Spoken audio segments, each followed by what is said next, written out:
which, by the way, definitely makes the top 5 things you don't ever want to hear your pilot say while you're still in the air. The ground looms white and unyielding below us, and I squeeze my eyes shut. Seconds later, I feel the wheels skip across the ground. Then Philip hits the brakes hard enough to slam me forward so fast that my seatbelt is the only thing keeping my head from meeting the control panel. The plane whines, not sure what part of it is making that horrendous noise, or if it's a collective death knell, so I choose not to focus on it. Especially when we start skidding to the left. I bite my lip, keeping my eyes squeezed firmly shut, even as my heart threatens to burst out of my chest. If this is the end, I don't need to see it coming. The thought distracts me, has me wondering just what my mom and dad might have seen coming, and by the time I shut down that line of thinking, Philip has the plane sliding to a shaky, shuddering halt. I know exactly how it feels. Right now, even my toes are trembling. I peel my eyes open slowly, resisting the urge to pat myself down to make sure I really am still in one piece. But Philip just laughs and says, "Textbook landing." Maybe if that textbook is a horror novel, one he's reading upside down and backward. I don't say anything, though. Just give him the best smile I can manage and grab my backpack from under my feet. I pull out the pair of gloves Uncle Finn sent me and put them on. Then I push open the plane door and jump down, praying the whole time that my knees will support me when I hit the ground. They do, just barely.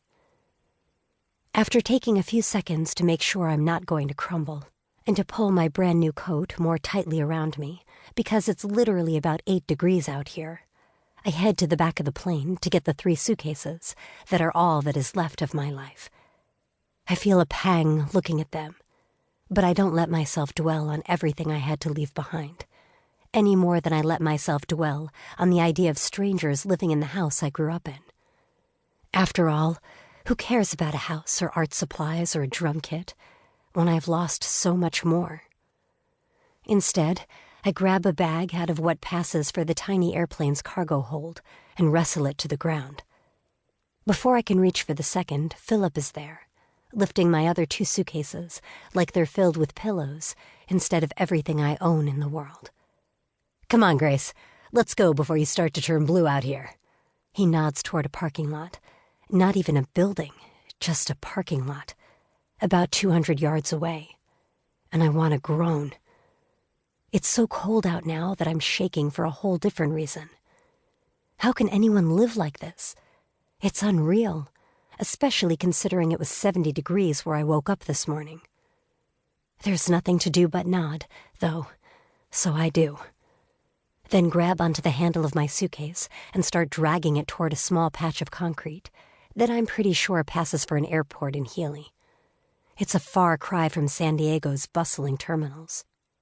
Philip overtakes me easily, a large suitcase dangling from each hand. I start to tell him that he can pull the handles out and roll them, but the second I step off the runway and onto the snowy ground that surrounds it in all directions, I figure out why he's carrying them. It's pretty much impossible to roll a heavy suitcase over snow. I'm near frozen by the time we make it halfway to the, thankfully still plowed, parking lot, despite my heavy jacket and synthetic fur-lined gloves. I'm not sure what I'm supposed to do from here, how I'm supposed to get to the boarding school my uncle is headmaster of, so I turn to ask Philip if Uber is even a thing up here. But before I can get a word out, someone steps from behind one of the pickup trucks in the lot and rushes straight toward me. I think it's my cousin Macy, but it's hard to tell, considering she's covered from head to toe in protective weather gear. "You're here!" the moving pile of hats, scarves, and jackets says, and I was right, it's definitely Macy. "I'm here," I agree dryly, wondering if it's too late to reconsider foster care. Or emancipation. Any living situation in San Diego has got to be better than living in a town whose airport consists of 1 runway and a tiny parking lot. Heather is going to die when I text her. "Finally," Macy says, reaching out for a hug. It's a little awkward, partly because of all the clothes she's wearing, and partly because, despite being a year younger than my own 17 years, She's about 8 inches taller than I am. Para seguir escuchando este audiolibro gratuitamente, haz clic en el enlace de la descripción y podrás escucharlo completo sin coste gracias a la prueba de 30 días de Audible.